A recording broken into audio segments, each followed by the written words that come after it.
یزید کی وفات کے بعد مروان اور اس کی اولاد کا دور حکومت آیا، اور اس میں دین سے سیاست کی آزادی بلکہ سیاست پر دین کے احکام و حدود کی قربانی انتہا کو پہنچ گئی۔ عبد الملک بن مروان اگرچہ بڑے درجے کے فقہاء میں سے تھا، بادشاہت سے پہلے اسے مدینہ میں حضرت سعید بن المسیب، عروہ بن زبیر اور قبیصہ بن ذؤیب کے مرتبے کا فقیہ سمجھا جاتا تھا، اور یزید کے زمانے میں اس نے کعبہ پر سنگباری کے خلاف سخت ناراضی کا اظہار کیا تھا، مگر جب وہ خود خلیفہ ہوا تو اس نے حضرت عبداللہ بن زبیر کے خلاف جنگ کے لیے حجاج بن یوسف کو مکہ بھیج دیا۔ اس ظالم نے عین حج کے زمانے میں مکہ معظمہ پر چڑھائی کی، جبکہ زمانہ جاہلیت میں کفار و مشرکین بھی جنگ سے ہاتھ روک لیتے تھے۔ کوہ ابو قبیس پر منجنیقیں لگا کر خانہ کعبہ پر سنگباری کی۔ حضرت عبداللہ بن عمر کے سخت اصرار پر یہ سنگباری صرف اتنی دیر کے لیے روکی گئی کہ باہر سے آئے ہوئے حجاج طواف و سعی کر لیں، لیکن نہ اس سال کے حج میں مکہ کے لوگ منا اور عرفات جا سکے، اور نہ خود حجاج کی فوج کے لوگ طواف و سعی کر سکے۔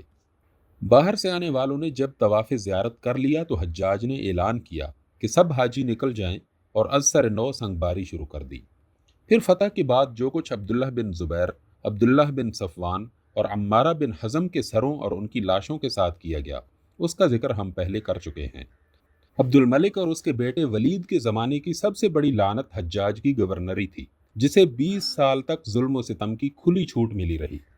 اگرچہ کوئی انسان بھی دنیا میں مجسم شر نہیں ہوتا، اور حجاج بن یوسف بھی خیر سے بالکل خالی نہ تھا۔ قرآن پر اعراب لگوانا اس کی وہ نیکی ہے جس کی تعریف رہتی دنیا تک کی جائے گی۔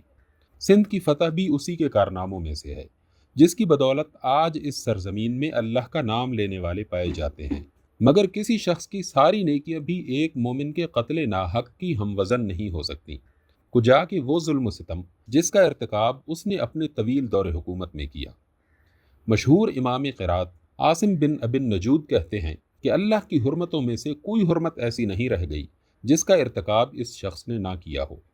حضرت عمر بن عبدالعزیز کہتے ہیں کہ اگر دنیا کی تمام قومیں خباثت کا مقابلہ کریں اور اپنے اپنے سارے خبیث لے آئیں تو ہم تنہا حجاج کو پیش کر کے ان پر بازی لے جا سکتے ہیں۔ حضرت عبداللہ بن مسعود کو وہ سردار منافقین کہتا تھا۔ اس کا قول تھا کہ اگر ابن مسعود مجھے مل جاتے تو میں ان کے خون سے زمین کی پیاس بجھاتا۔ اس نے اعلان کیا تھا کہ ابن مسعود کی قرات پر کوئی شخص قرآن پڑھے گا تو میں اس کی گردن مار دوں گا، اور مصحف میں سے اگر اس کی قرات کو سور کی ہڈی سے بھی چھیلنا پڑے تو چھیل دوں گا۔ اس نے حضرت انس بن مالک اور حضرت سہل بن سعدی جیسے بزرگوں کو گالیاں دی اور ان کی گردنوں پر مہریں لگائیں۔ اس نے حضرت عبداللہ بن عمر کو قتل کی دھمکی دی۔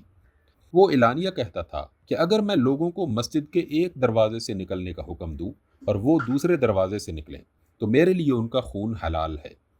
اس کے زمانے میں جو لوگ قید کی حالت میں کسی عدالتی فیصلے کے بغیر قتل کیے گئے، صرف ان کی تعداد 1,20,000 بتائی جاتی ہے۔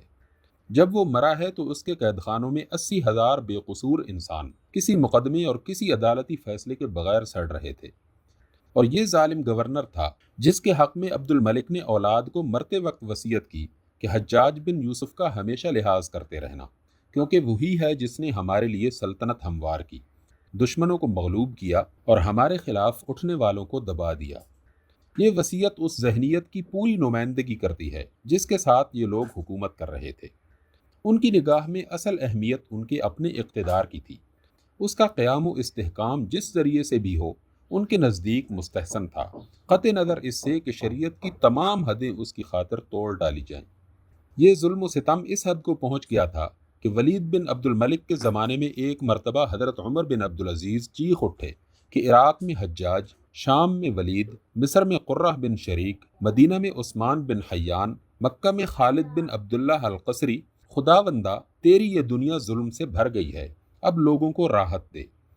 سیاسی ظلم کے علاوہ یہ لوگ عام دینی معاملات میں بھی بڑی حد تک انحراف پسند ہو گئے تھے۔ نمازوں میں غیر معمولی تاخیر ان کا معمول تھا۔ جمعہ کا پہلا خطبہ بیٹھ کر دیتے تھے۔ عیدین میں نماز سے پہلے خطبہ دینے کا طریقہ مروان نے اختیار کیا اور اس کے خاندان کے لیے یہ مستقل سنت بن گیا۔